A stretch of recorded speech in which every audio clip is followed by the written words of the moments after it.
अस्सलाम वालेकुम नाज़रीन, आप देख रहे हैं स्टेट क्राफ्ट और मैं हूं सैयद मुजम्मिल शाह। नाज़रीन, प्रोग्राम के आगाज़ में कल इस्लामाबाद में होने वाले अफसोसनाक वाक़े के हवाले से बात करते हैं जिसकी मजम्मत करनी चाहिए, जिसमें 17 साला सोशल मीडिया इन्फ्लुएंसर सना यूसुफ को इनके घर में गोली मार कर कत्ल किया गया। अभी कुछ दिन पहले ही हम नूर मुकद्दम केस में मुजरिम ज़ाहिर जाफ़र की सज़ाए मौत के फ़ैसले को बरकरार रखने पर सुप्रीम कोर्ट के फ़ैसले को अप्रिशिएट कर रहे थे और समझ रहे थे कि ऐसे हाई प्रोफाइल केस के बाद शायद माशरे में कोई खौफ पैदा हो जाएगा। अभी कुछ ही दिन गुजरे हैं कि एक और भयानक वाक़या ये सामने आ गया। सना यूसुफ के कत्ल में मुलव्विस मुलजिम को गिरफ़्तार तो कर लिया गया। IG इस्लामाबाद के मुताबिक मुलजिम ने टिकटॉकर को दोस्ती ना करने पर कत्ल किया। वो प्रेस कॉन्फ्रेंस में अपनी पुलिसिंग की भी तारीफ़ कर रहे थे और उन्होंने कहा कि कातिल को ट्रेस करने के लिए 113 कैमरास की वीडियो फुटेज हासिल की गई। लेकिन सवाल ये है कि ऐसी पुलिसिंग की तारीफ़ हम कब तक कर सकते हैं। सोशल डेवलपमेंट ऑर्गेनाइजेशन यानी SSDO की 2024 की रिपोर्ट की अगर बात की जाए तो उसमें बताया गया कि गुज़श्ता साल में जहां दुनिया भर में 30% ख़वातीन को तशद्दुद का सामना करना पड़ा, वहाँ पाकिस्तान में 90% ख़वातीन को अपनी ज़िंदगी के मुख्तलिफ़ पहलुओं में तशद्दुद का सामना करना पड़ता है। SSDO की रिपोर्ट के मुताबिक सिर्फ 2024 में मुल्क में 5339 रेप के वाक़यात भी रिपोर्ट हुए हैं। यहाँ पर यह स्पेशल मेंशन भी करना चाहिए कि जो सोच है कि ख़वातीन घर में सबसे ज़्यादा महफूज होती हैं, उनके सामने सना यूसुफ का इंसिडेंट मौजूद है। हत्ता कि ख़वातीन को सोशल मीडिया ऐप्स पर हरासानी और नाजेबा रवैयों का सामना भी करना पड़ता है। अब ख़वातीन के ख़िलाफ़ तशद्दुद को रोकने के लिए हम क्या कर सकते हैं, इस पर सोचने से पहले हमें कम से कम इस फैक्ट को तस्लीम करना चाहिए कि मुल्क में ख़वातीन को तशद्दुद का जो मसला है ये एक क्राइसिस की शक्ल इख्तियार कर गया है। पॉलिटिकल इशूज़ पर भी बात करते हैं और आगे बढ़ते हैं तो नज़र ये आ रहा है कि तहरीक इंसाफ एक वक्फे के बाद दोबारा तहरीक चलाने की तरफ जा रही है। आज PTI की तरफ से अपनी पॉलिटिकल हायरार्की से मुतल्लिक कुछ नए ऐलान किए गए हैं।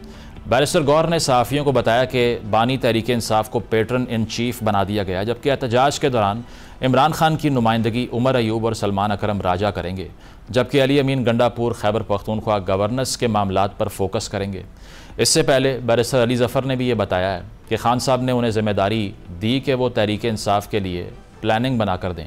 अब सवाल ये है कि पाकिस्तान हिंदुस्तान के क्लैश के बाद हमें PMLN की गवर्नमेंट पहले से ज़्यादा मजबूत दिखाई देती है।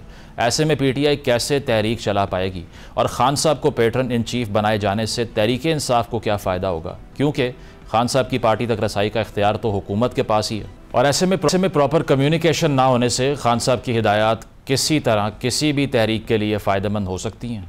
गुफ्तगू का आगाज़ करते हैं। असद उमर साहब ज्वाइन कर रहे हैं। बहुत शुक्रिया असद साहब आपके वक्त का। ये आज जो हायरार्की में तब्दीली हमने तहरीक इंसाफ में देखी है, बैरिस्टर गौर साहब ने आज गुफ्तगू की और उन्होंने कहा कि पैटर्न इन चीफ का ओहदा खान साहब को दिया गया है पार्टी के अंदर, तो इससे फ़र्क क्या पड़ेगा? ये सिर्फ सिंबॉलिक है या कोई और वजह भी आपको लगता है इसकी हो सकती है? और जो एहतजाज को लीड करने की बात की जा रही है जेल से, ये भी आइडियल नहीं है, क्योंकि अगर ऑन ग्राउंड लीडरशिप बाहर जिस तरह से पहले पार्टी के बहुत से लोगों को मायूस करती रही है, जिस तरह से हमें ये मालूम है कि शाह महमूद कुरैशी साहब ने यह कहा कि बहुत से पार्टी वर्कर्स की उम्मीदें लीडरशिप से हैं जो कि जेल से बाहर हैं, ताकि जो जेल में मौजूद असीरान हैं उनकी रिहाई हो सके।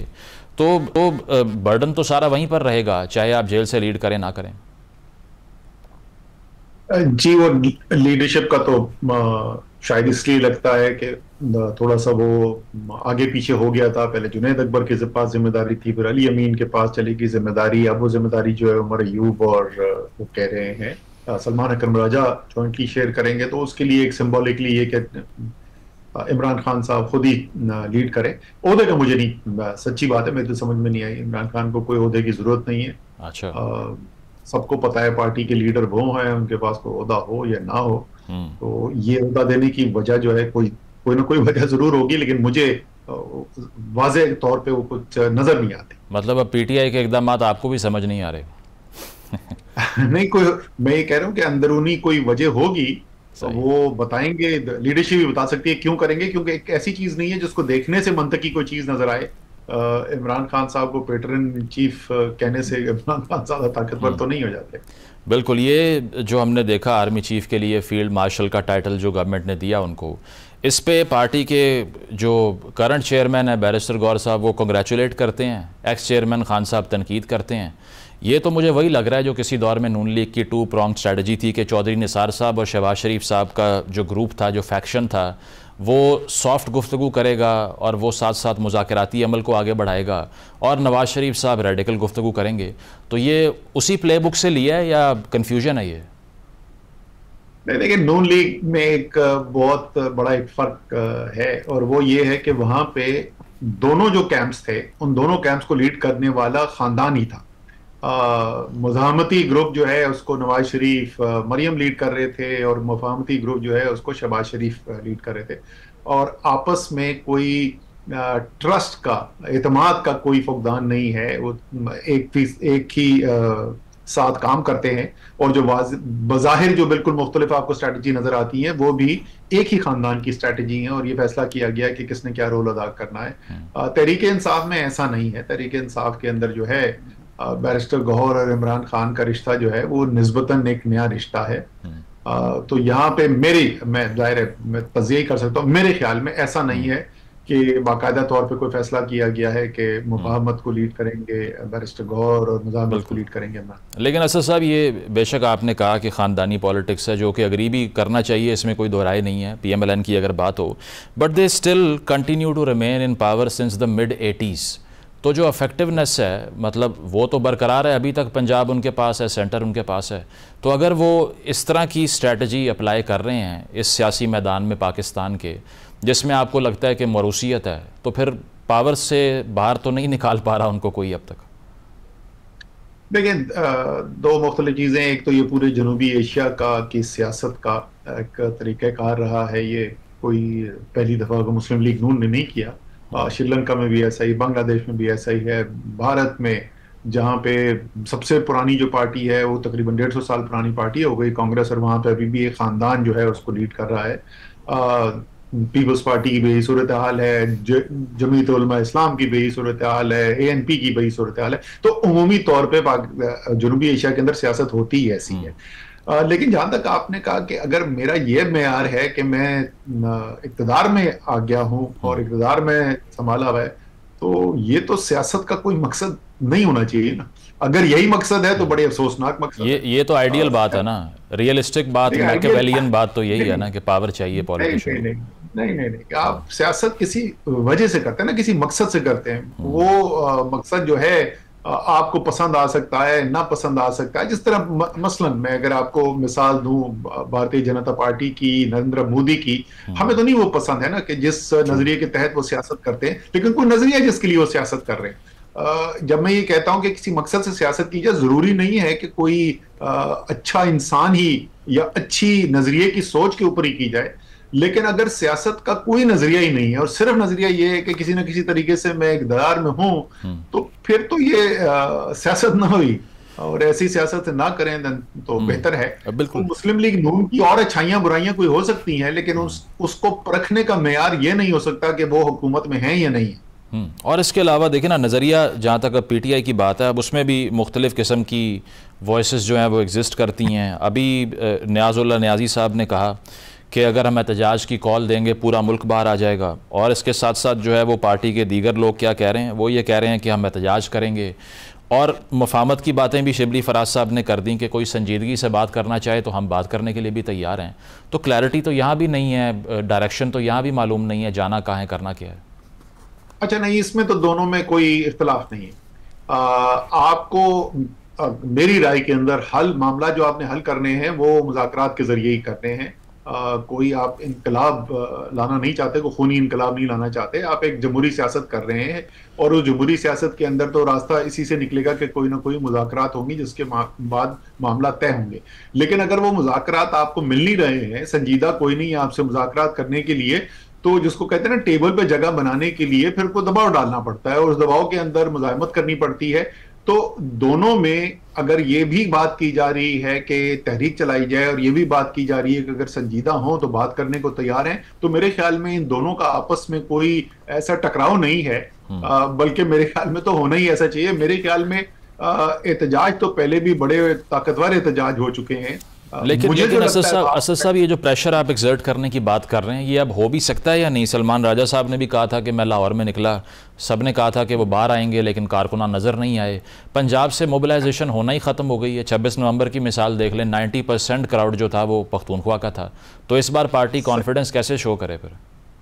अच्छा देखिए, ये तो ज़ाहिर है वक्त आने में पता चलेगा कि निकलते हैं या नहीं निकलते। उमूमी तौर पे यही राय है कि पंजाब में लोगों को निकालना जो है वो मुश्किल होगा। पंजाब के अंदर जो है वो जिस तरीके की रियासती दबाव डाला जाता है, जिस किस्म के प्रेशर क्रिएट किया जाता है, उसका कोई मुकाबला ही नहीं खैबर पख्तूनख्वा में। खैबर पख्तूनख्वा में अपनी पार्टी की हुकूमत है, लेकिन चाहे वो पंजाब से थे या खैबर पख्तूनख्वा से थे, 24 नवंबर को बेतहाशा लोग निकले थे, इसमें तो कोई शक नहीं है। मैं तो यही उस वक्त जो बात मैं आप मुकम्मल नहीं कर सका, मैं तो कह ही रहा था कि एहतजाज जो है वो तो तहरीक इंसाफ ने 24, 25, 26 नवंबर को भी बहुत बड़ा एक एहतजाज किया था। मुझे तो ये कमी नजर आती थी कि उस एहतजाज के जरिए जो मुज़ाकरात की बात की जाए और उसके जरिए हल निकाला जाए, उसके ऊपर मुझे क्लैरिटी नहीं नजर आती थी। तो पहले से इसमें कोई इबाम ही नहीं होना चाहिए था ना, कि जिस वक्त हम लोगों को लेकर आएंगे इस्लामाबाद में, तो लोगों को लाके फिर हमने उससे निकालना क्या है। वहां पे दो राय नजर आ रही है, कुछ कह रहे हैं जी संजानी में बैठे हैं और यहाँ पे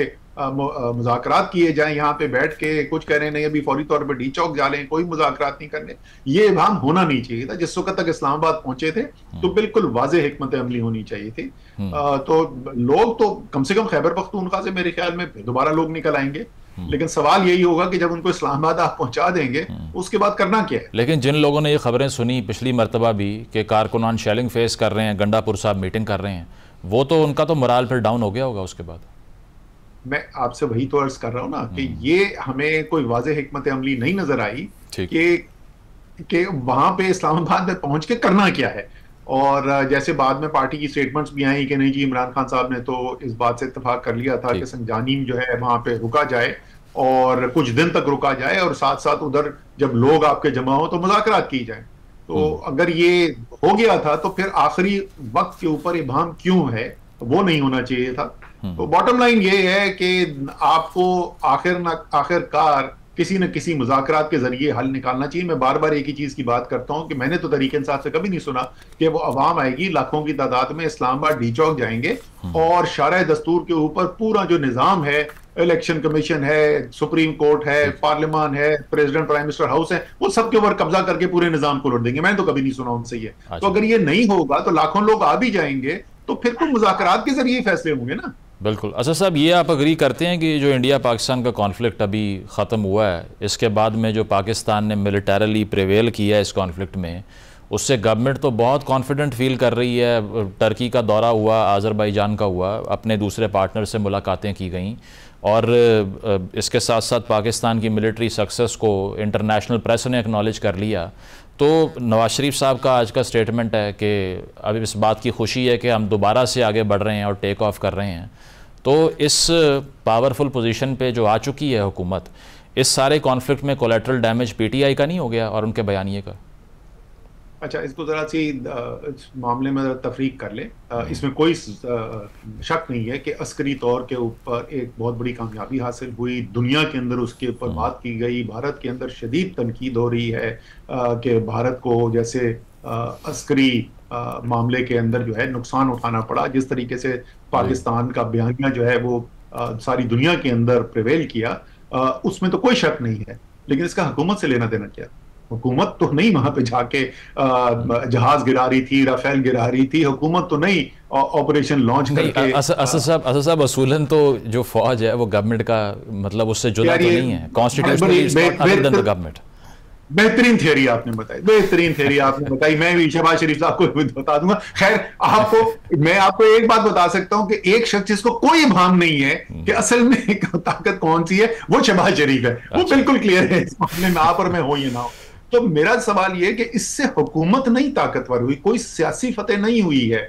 पाकिस्तान की अवाम पहले भी पाकिस्तान की अफवाज जो हैं उनके ऊपर फख्र करती थी, एतमाद करती थी कि जब भी पाकिस्तान के को जारियत का सामना करना पड़ेगा तो हमारी अफवाज जो हैं वो सलाहियत भी रखती हैं, वो जज्बा भी रखती हैं और वो हमारा दिफा करेंगी, और वो उन्होंने करके दिखाया। और वो एक दफा फिर हो गया तो कौम में और एतमाद बढ़ गया, इसमें कोई शक नहीं है। लेकिन क्या अवाम का एतमाद जो है वो उस हुकूमत वक्त पे सियासी हुकूमत पे बढ़ गया? नहीं, वो कोई ताल्लुक नहीं। अनाउंस किसने किया था ये बताइए कि ये जो ऑपरेशन लॉन्च हुआ था वो अनाउंस किसने किया था?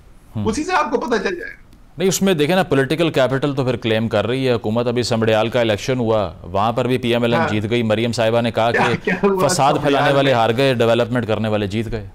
वहां पे समड़ियाल में क्या हुआ देखें, वो सबने देख लिया। लेकिन मैं ये पहले भी बात कर चुका हूं, मेरे ख्याल में ये बेहतरीन मौका है मुस्लिम लीग नून के लिए कि अगर वो वाकई समझते हैं कि वो बहुत मकबूल हो गए हैं, और खास तौर पे जो कामयाबी हमारी हुई भारत के खिलाफ, उसके बाद हम वो बहुत मकबूल हो गए हैं, समड़ियाल में बेतहाशा लोगों ने उनको वोट डाला है, इलेक्शन कॉल करें, एक नया इलेक्शन कराएं। ये जो बार बार टीवी पे लोग आके ताने देते हैं मेरे जैसे, फॉर्म 47 की हुकूमत, लोग कहते हैं अखलाकी जवाब कोई नहीं है, किस्सा ही खत्म होगा। एक दफा इलेक्शन जीत के बैठेंगे, उसके बाद ना तरीके इंसाफ से कोई मुज़ाकरात करने की जरूरत, ना कोई तहरीक होगी, किस्सा ही खत्म हो जाएगा। लेकिन अच्छा आइडिया नहीं। साहब इशू ये है ना, इलेक्शन अगर हो भी जाए तो ये जो इलेक्टोरल प्रोसेस को रिफॉर्म करना था, इस पर कोई बैठा ही नहीं।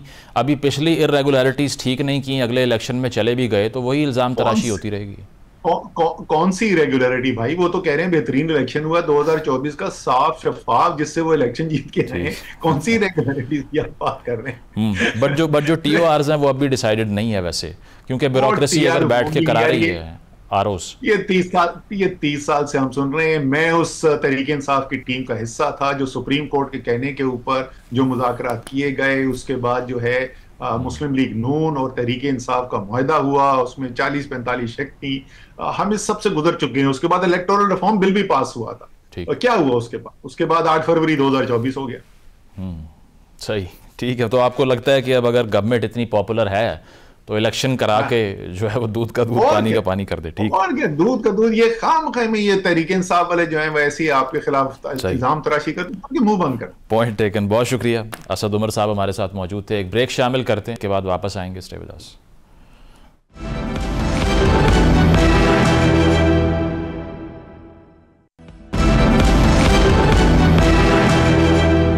वेलकम बैक नाजरीन। आइंदा माली साल के बजट की तैयारी के सिलसिले में हुकूमत और IMF के दरमियान मुज़ाकरात जारी हैं, और ये कहा भी जा रहा है कि IMF की सख्त शराइत की वजह से हुकूमत आवाम को आइंदा बजट में जो रिलीफ देना चाह रही थी, इसमें हुकूमत को शायद इस हद तक कामयाबी ना मिल सके जिसकी तवक्को की जा रही थी। लेकिन ये खबर भी सामने आई जिसमें सैलरीड क्लास और सरकारी मुलाजमीन को रिलीफ मिलने का इम्कान ज़ाहिर किया गया, और इस हवाले से इनकम टैक्स की शरह में कमी, सरकारी मुलाजमीन की तनख्वाहों में इजाफे और मुख्तलिफ शोबों के लिए रिलीफ इक़दामात की तजावीज़ भी सामने आई, जिन पर वज़ीर आज़म की ख़ुसूसी हिदायत पर काम जारी है। इसके साथ साथ हुकूमत ने आइंदा माली साल के लिए पेट्रोलियम मसनूआत पर 2.5 रुपये कार्बन लेवी आयद करने का फ़ैसला किया है, जबकि दूसरे साल कार्बन लेवी बढ़ाकर 5 रुपये फ़ी लीटर आयद कर दी जाएगी, और इसी तरह आइंदा माली साल में कार्बन लेवी से 45 अरब रुपए तक हासिल हो सकते हैं। लेकिन कार्बन लेवी आयद होने से पेट्रोलियम मसनूआत की कीमतें बढ़ने का खदशा ज़ाहिर किया जा रहा है, और इसके साथ साथ पेट्रोलियम लेवी को भी 100 रुपये फ़ी लीटर तक ले जाने की बातें की जा रही हैं। एक आम तासुर ये भी है कि पेट्रोलियम मसनूआत महंगी होने से हर चीज़ पर उसका असर पड़ता है, तो इसका मतलब ये है कि आवाम को मज़ीद महंगाई का सामना करना पड़ सकता है। इसके अलावा अगर टैक्स कलेक्शन की बात की जाए तो पाकिस्तान IMF की तरफ से टैक्स वसूलियों के लिए हदफ में कमी चाहता है।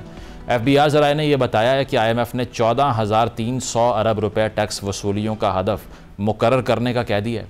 अगर हम रवा माली साल के पहले 10 माह के दौरान टैक्स कलेक्शन की बात करें तो FBI ने 9,300 अरब रुपए टैक्स जमा किया, जबकि असल हदफ 12,970 अरब रुपए था। क्या वजह है कि FBI को टैक्स कलेक्शन में कमी का सामना करना पड़ता है, और इस मसले पर काबू कैसे पा सकते हैं? इन तमाम मौज़ूआत पर गुफ्तगू करते हैं। खुर्रम हुसैन साहब ज्वाइन कर रहे हैं, उज़ैर यूनुस साहब हमारे साथ मौजूद हैं। आप दोनों माहिरीन हैं मुआशी अमूर पर, बहुत बहुत शुक्रिया आप दोनों का।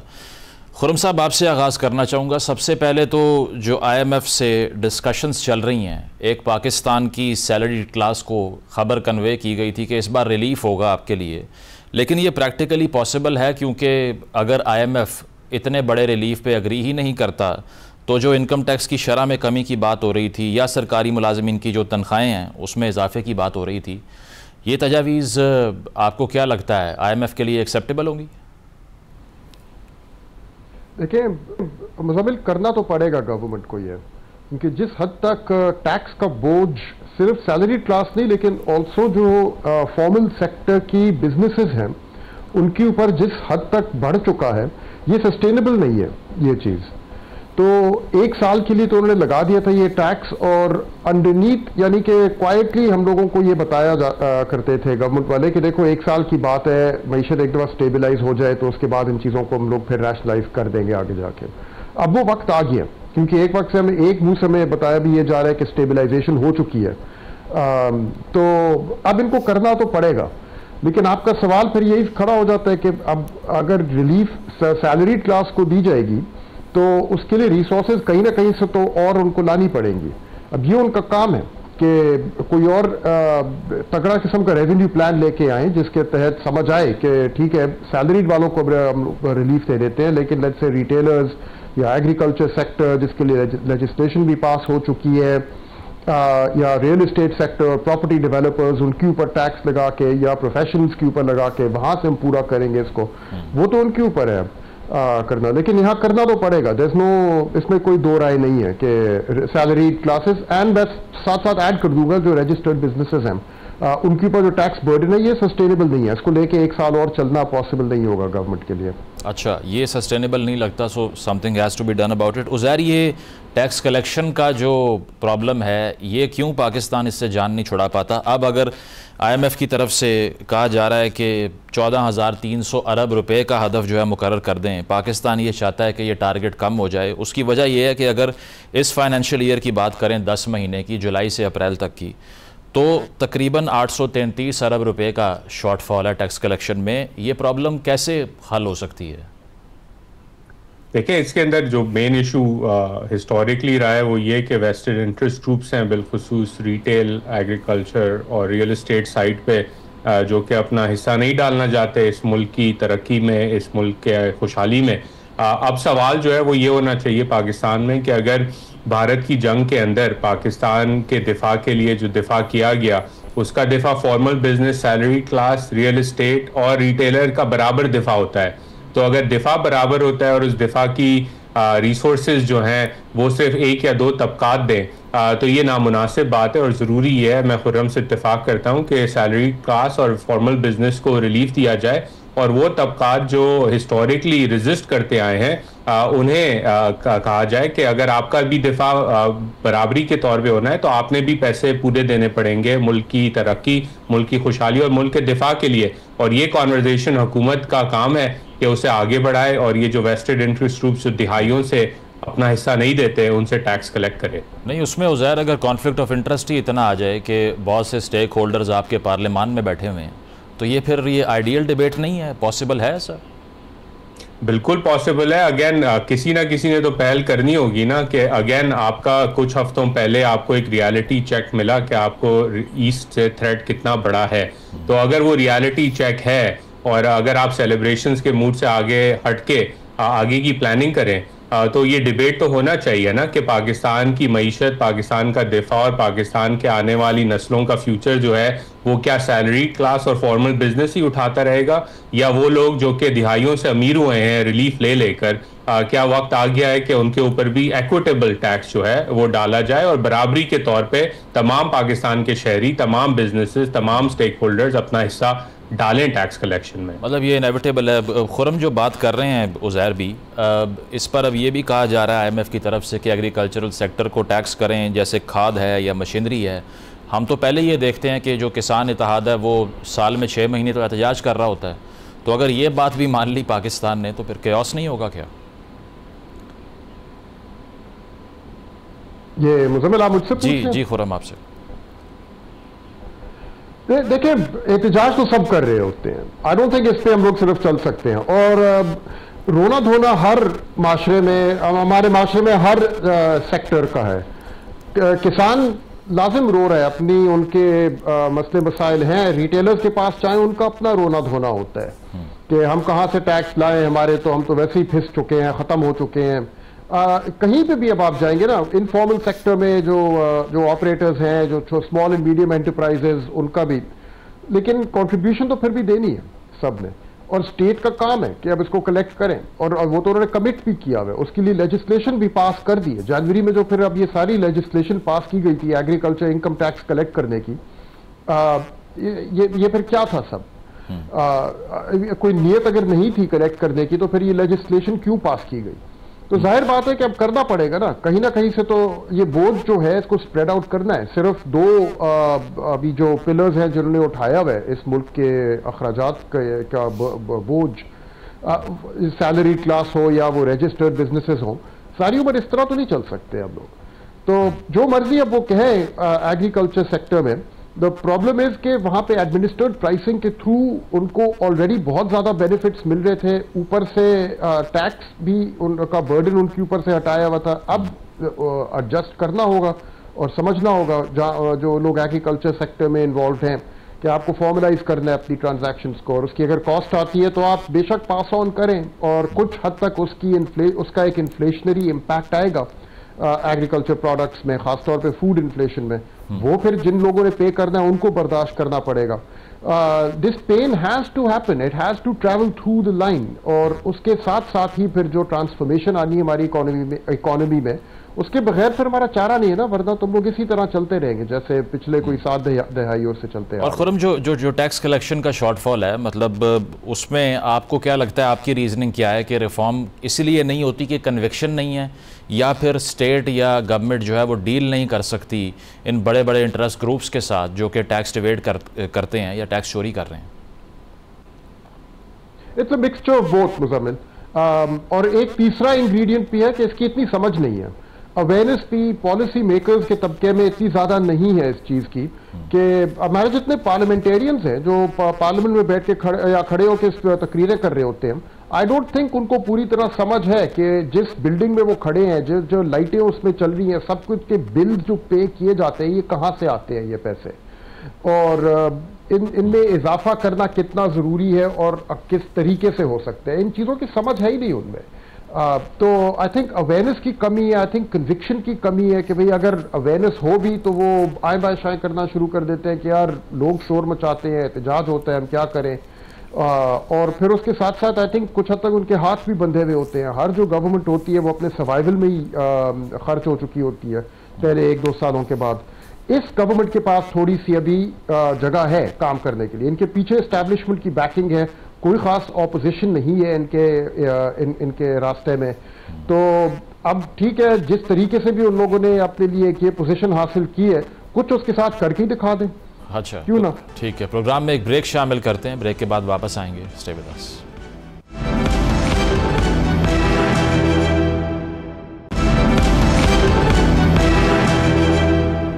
वेलकम बैक नाजरीन, डिस्कशन को कंटिन्यू करते हैं। उज़ैर साहब, ये जो बात कर रहे हैं खुरम साहब भी कि एक अपॉर्चुनिटी है गवर्नमेंट के पास, एहसन इकबाल साहब ने ये कहा, क्योंकि एक परसीव की जाती है बात कि PMLN जो है ये पोस्टर बॉयज़ हैं डेवलपमेंट के लिए, इंफ्रास्ट्रक्चर डेवलपमेंट की बात कर रहा हूँ कि उसके मंसूबे बहुत लगते हैं, फिर उस पर पॉलिटिकल कैपिटल भी ये बिल्ड कर लेते हैं। तो इस बार एहसन इकबाल साहब ये बात कर रहे हैं कि मुसलसल कमी हो रही है इंफ्रास्ट्रक्चर डेवलपमेंट के मंसूबों का जो बजट है उसमें, और आवाम हमसे ये चाहती है कि सेहत पे, तालीम पे, पानी बिजली पे हम इन्वेस्ट करें, लेकिन वो हो नहीं पा रहा IMF के पुश बैक की वजह से। ये एक सीरियस इशू है PMLN की जो पॉस्चरिंग है उसके लिए, अकॉर्डिंग टू यू?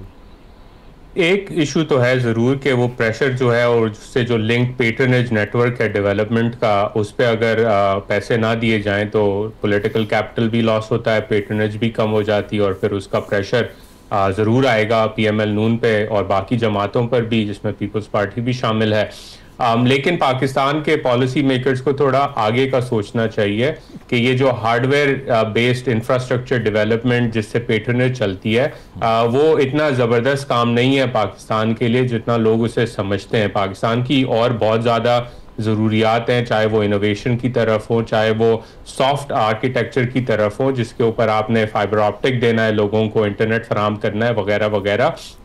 तो अगेन PML नून अगर समझती है कि पाकिस्तान के शहरी अभी तक जो है वो सिर्फ इंफ्रास्ट्रक्चर पे ही वोट देते हैं, तो मैं समझता हूँ एक एवोल्यूशन पाकिस्तान के अवाम में भी आई है, और ज़रूरी है कि PML नून भी आगे का सोचे, और सिर्फ ये गुडीज रोड सड़कें बनाना और हाईवे बना देना और उससे वोट लेना ना तो वो चलेगा, और ना ही इस वक्त पाकिस्तान के पास जो है वो फाइनेंशियल स्पेस है। हाँ, अगर आपने स्पेस बनाना है तो अगेन आप टैक्स पॉलिसी और टैक्स को रिफॉर्म करें, इक्विटेबल निज़ाम लाएं, और फिर आपके पास स्पेस बहुत ज़्यादा बढ़ जाएगा और आप फिर खर्च भी कर सकेंगे और उसके ऊपर काम भी कर सकेंगे। लेकिन ये नहीं हो सकता कि आप अपने वेस्टेड इंटरेस्ट ग्रुप से कलेक्ट भी ना करें और फिर कहें कि हमें धड़ाधड़ पैसे छाप के जो है वो डेवलपमेंट भी करनी है इंफ्रास्ट्रक्चर में। और उज़ैर, ये जो हम देख रहे हैं इंडिया की तरफ से जो एक काइनेटिक एक्शन लिया गया पाकिस्तान के अगेंस्ट, अब उसके रिस्पांस में जिस तरह IMF ने भी एग्री कर लिया है कि डिफेंस बजट अगर आपने बढ़ाना है तो बढ़ा लीजिए, क्योंकि आपकी जो डिमांड्स हैं वो जस्टिफाइड हैं इस रिगार्ड में, तो आपको क्या लगता है कि ये भी एक चैलेंज होगा गवर्नमेंट के लिए कि इसको किस तरह से अप्रोप्रिएट करना है ताकि कोई और सेक्टर जो है वो सफ़र ना करे और इजीली सेल थ्रू हो जाए? बिल्कुल ये रिस्क है, और ये रिस्क बेसिकली इस तरह से होगा कि अगर आप रिलीफ देते हैं या ग्रोथ बढ़ाने की कोशिश करते हैं और उसके साथ साथ डिफेंस अप्रोप्रिएशन बढ़ा के डिफेंस इक्विपमेंट भी इंपोर्ट करने लग जाते हैं, तो वही करंट अकाउंट डेफिसिट का मसला और वही external sector balance of payments का मसला आपके पास आ जाएगा, जहां आपके पास डॉलर की कमी हो जाएगी। तो फिर आप किससे कर्जा लेंगे, फिर आप किससे बेल आउट मांगेंगे? तो ये एक वीकनेस है इकोनॉमिक। तो अगर अगर पाकिस्तान के दिफा को बढ़ाना है तो पहले आपने पाकिस्तान के माशी जो स्ट्रक्चर है, ढांचा है, उसको ठीक करना पड़ेगा। अगर आप इसी तरह चलते रहे और डिफेंस भी बढ़ाते रहे और ग्रोथ भी देते रहे और आपने वेस्टेड ग्रुप्स के पीछे भी नहीं जाना, तो फिर से अगले 12-16 महीने में क्राइसिस आएगा एक और। ठीक है खुर्रम साहब, एक तो इस पे आपका टेक भी जानना चाहूँगा, और इसके अलावा ये जो ₹2.5 अब कहा जा रहा है गालिबन कार्बन लेवी जो है वो आयद की जाएगी, जिससे 45 अरब रुपए तक हासिल होंगे हुकूमत को, इससे तो एक नई शॉक वेव नहीं आ जाएगी कि जो कमोडिटीज़ हैं वो भी महंगी हो जाएंगी, क्योंकि पूरी इकॉनमी पे फ़र्क आता है अगर पेट्रोलियम प्राइसेस ऊपर चली जाएं तो? अब शॉक तो कुछ तो आएगा मुज़म्मिल, लेकिन वो देखना होगा कि इसका अमाउंट क्या होगा, उस पर सब कुछ डिपेंड करेगा। तो अगर यहाँ से बहुत बड़ा अमाउंट ये लोग रिकवर करने की कोशिश करेंगे इस कार्बन लेवी से, तो देन यस इन्फ्लेशनरी इम्पैक्ट तो इसका होगा, नो डाउट। लेकिन अगर अच्छा थोड़ा हाथ हल्का रखें तो फिर शायद काबू में भी रह सके ये कुछ। लेकिन मैं एक बात जो उज़ैर ने भी कही थी, वहाँ वापस अगर एक मिनट के लिए ले जाऊँ, कि उज़ैर ने कहा है कि 12 या 16 महीने के अंदर अंदर सिचुएशन वापस जा सकती है डिफ़ॉल्ट के किनारे पे। हालांकि उज़ैर ने डिफ़ॉल्ट का लफ्ज़ इस्तेमाल नहीं किया, वो मैं कर रहा हूँ, लेकिन 12 से 16 महीने जो उज़ैर कह रहे हैं, मैं तो कह रहा हूँ उससे कम टाइम में भी हो सकता है अगर कोई बहुत स्ट्रॉन्ग काबू ना रखा जाए, क्योंकि सिचुएशन स्टेबलाइज तो हो गई है लेकिन है अभी भी बहुत कमज़ोर। एंड आई थिंक काबू रखना, और बात ये भी बिल्कुल सही है कि अब दिफाई इदारे की तरफ से डिमांड्स आएंगी कि हमें फॉरेन एक्सचेंज की ज़रूरत है, हमें फिस्कल रिसोर्सेज की ज़रूरत है, ताकि अगले सच इनकाउंटर के लिए हम तैयार हों, अपनी तैयारी कर सकें। इंडस्ट्री से डिमांड आएगी कि भाई अगर आप ग्रोथ रेट 4.2% या 4.6% अगले साल का फोरकास्ट कर रहे हैं, तो वो ग्रोथ ले जाने के लिए जो आप लोगों को फिस्कल इंड्यूसमेंट्स देनी पड़ेंगी, कॉस्ट ऑफ एनर्जी को जो रैशनलाइज करना पड़ेगा, टैक्स बर्डन जो इन बिजनेसेस के ऊपर कम करना पड़ेगा, ड्यूटी रिडक्शन प्लान जो है कि लोग लेके आ रहे हैं साथ साथ इसी बजट में, उसका जो रेवेन्यू इम्पैक्ट होएगा, ये सारी चीज़ें साथ रखते हुए it's going to be very difficult कि ये सारे प्रायोरिटीज मीट कर सकें और at the same time IMF programme को ऑन ट्रैक रखें। बिल्कुल। तो आई थिंक अब more than any other time it is now essential कि ये लोग किसी किस्म की ट्रांसफॉर्मेशनल चेंज लेके आए। अच्छा। New category of tax payer, new category of exports activate की जाएं, और मईशत में किसी किस्म की ट्रांसफॉर्मेशन जो पिछले 30 सालों में नहीं हो सकी, अब वो अगले 3 सालों में उन्होंने करना है। और खुर्रम, इसके अलावा जो रेट ऑफ ग्रोथ का टारगेट है, अब उस पर 4.2 का फिगर हमारे सामने आया। अगर लास्ट ईयर की बात करें तो 3.6 था, 2.7 अचीव हुआ, 4.2 अचीवेबल है? आई थिंक नहीं, आई मीन देख लेंगे Muzammil, it's very difficult to right now envision 4.2%, लेकिन अगर हो भी तो उसके साथ साथ फिर हमने ये देखना है कि उसका फॉरेन एक्सचेंज रिजर्व्स पे क्या इम्पैक्ट पड़ेगा, क्योंकि फिलहाल तो पाकिस्तान का ये पैटर्न रहा है कि जैसी ग्रोथ वापस आती है मईशत में तो हमारे ज़रे वो बादला गिरना शुरू हो जाते हैं, इम्पोर्ट रिक्वायरमेंट्स उसके साथ साथ चढ़ती हैं एंड वो गिरना शुरू हो जाते हैं। और गवर्नमेंट क्वाइटली हम लोगों को यही बता रही है कि आप उसकी फिक्र ना करें, हम LCI नहीं खोलेंगे लोगों की। क्वाइटली ना, ऑफ रिकॉर्ड जो हमारी कॉन्वर्सेशंस होती हैं वो हमें ये बताया जा रहा है उनके थ्रू। तो यानी कि पुरानी टेक्निक्स यूज करके हम फॉरेन एक्सचेंज रिजर्व्स को बचा लेंगे, ग्रोथ की ऐसी की तैसी। तो अब टारगेट वो जो मर्जी रख ले, लेट्स सी कि गेम कितनी न्यू होगी। ठीक है, बहुत बहुत शुक्रिया। खुर्रम हुसैन साहब हमारे साथ मौजूद थे। उन्होंने कहा कि ये रेट अचीव करना तो मुश्किल होगा ही, लेकिन अगर स्ट्रक्चरल रिफॉर्म्स नहीं की जाती तो क्राइसिस दोबारा से बहुत जल्द आ सकता है पाकिस्तान की मईशत के लिए। एक ब्रेक शामिल करेंगे, ब्रेक के बाद वापस आते हैं। Stay with us.